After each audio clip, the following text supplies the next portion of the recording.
This example is called a limit at infinity.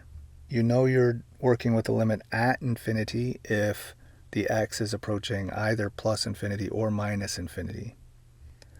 The goal for most examples for limits at infinity is to reduce the task that you've been given to one that you've either memorized before or to have a structure that has a bunch of pieces that look like what we see here, where there's a bunch of division by x things.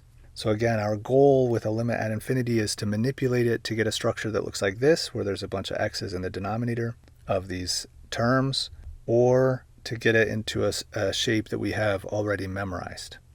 So as with any limit, first thing I'm going to do is plug in this thing. So we get 5 plus 1 over infinity minus 10 over infinity squared. We do have to be a little bit careful because 1 over infinity doesn't make any sense, but we can think through it. So if we tried to share one thing with infinitely many people, we would all get nothing. So 1 over infinity is basically 0. So the thing that I recommend to students to think about is that a number divided by infinity is equal to 0. So this is a thing you think, maybe don't write it down.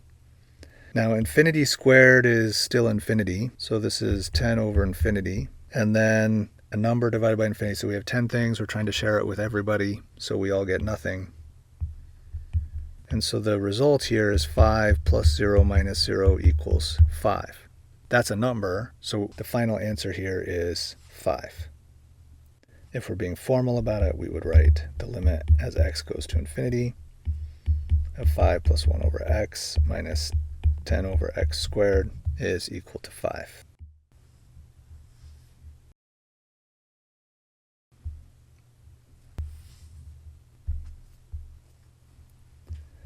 This next example has a little bit of algebra that we need to do until it looks like the previous example, but it's not that tricky.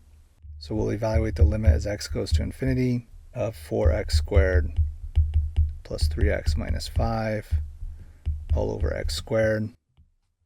Let's try plugging in the infinity and see what we see. So we get 4 infinity squared plus 3 infinity minus 5 over infinity squared. This one's not so bad. It's not hard to see infinity over infinity, but this is really weird. What do we do in the case of infinity over infinity? Well, right now we have to do some algebra to make it look like the previous example, where it's a bunch of terms where most of the terms are dividing by x. So once we reach infinity, those drop to 0. In this particular example, it's not so bad because we can just use algebra to break this into 3 fractions and then simplify. So we'll just do some algebra. We have the limit as x goes to infinity of 4x squared over x squared plus 3x over x squared minus 5 over x squared. Now, this is as straightforward as it is because there's nothing in the denominator with that x squared to make it overly complicated or tricky. So we can now just do some more algebra, cancel some factors, and we have the limit as x goes to infinity of 4 plus 3 over x minus 5 over x squared. And this has an identical structure to the previous example up here. And we're going to do the same analysis again. In this case, 3 over infinity. 3 over infinity goes to 0, and 5 over infinity squared goes to 0. And we have 4 plus 0 minus 0 equals 4. And so the end result is 4.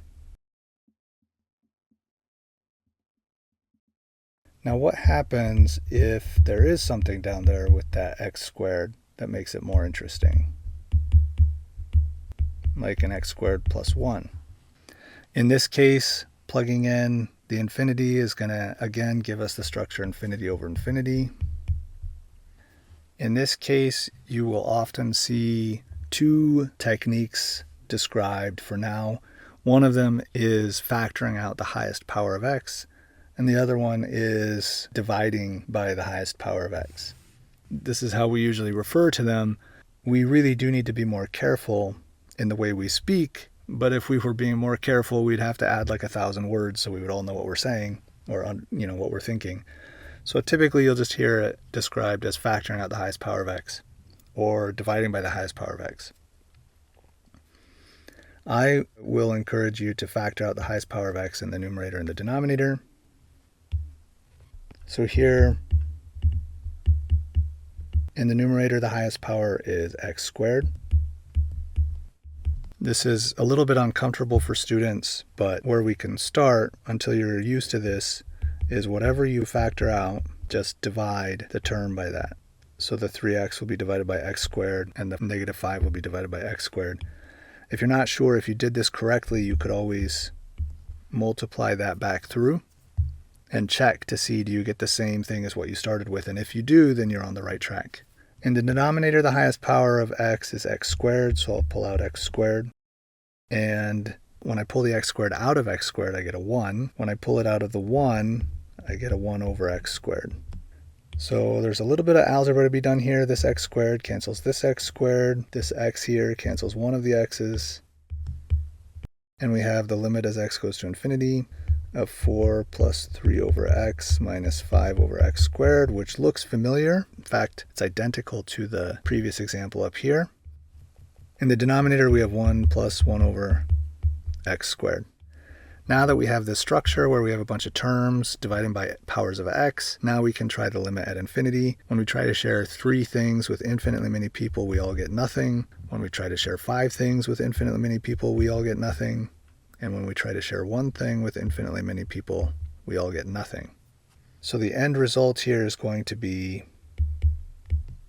4 plus 0 minus 0 over 1 plus 0, which is 4 over 1 is 4. And that is our final result.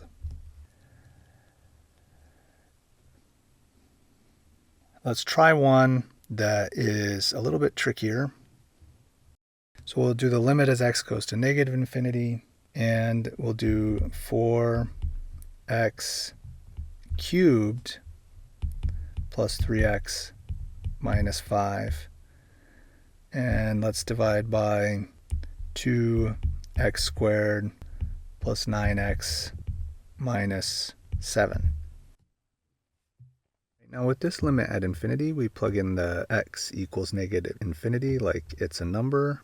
The result is going to be negative infinity over infinity, which is sort of strange, demanding a specific technique.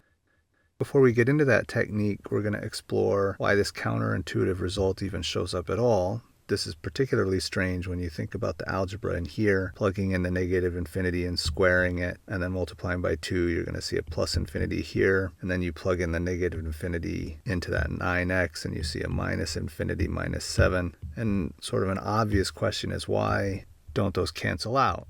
And the short answer is because infinity is not a number. Infinity minus infinity could be anything. Infinity divided by infinity could be anything, including infinity. So we have to handle this more carefully. I recommend factoring, not because it's superior, but I personally think it's a skill we need more practice with to keep fresh on. So we'll factor the highest power of x from the top and bottom. Let's be careful, make sure we copy down this negative infinity. So x cubed from the top, that leaves behind a 4. Again, if you don't see the shortcuts for these, you can just take the original term and divide by the thing that you're factoring out. So the original term was 3x up here, and we're going to divide out by the x squared, resulting in this. If you see the shortcuts, by all means take them. So the original term was 5, divide by x cubed. In the denominator, the highest power of x is x squared. That leaves a 2. The middle term is 9x. And we'll divide by x squared. The last term is negative 7, divide by x squared. We will do some algebraic cancellations. And we have now the limit as x goes to minus infinity. We have to be super careful here. We did not cancel all of the x's. There's still 1 up there. So there's an x there. There's a 4 plus 3 over x squared minus 5 over x cubed. And downstairs we have a 2 plus 9 over x minus 7 over x squared. We're just going to analyze one piece of this at a time. and work through the logic. So if we have 3 things and we're going to share with infinitely many people, we all get nothing. Now, the fact that it's negative infinity doesn't really matter, because 3 divided by negative infinity, well, in this case it's infinity squared, so it's positive, but in the case where we get this last one here, 5 divided by negative infinity is -0, but -0 is still 0 for these limits.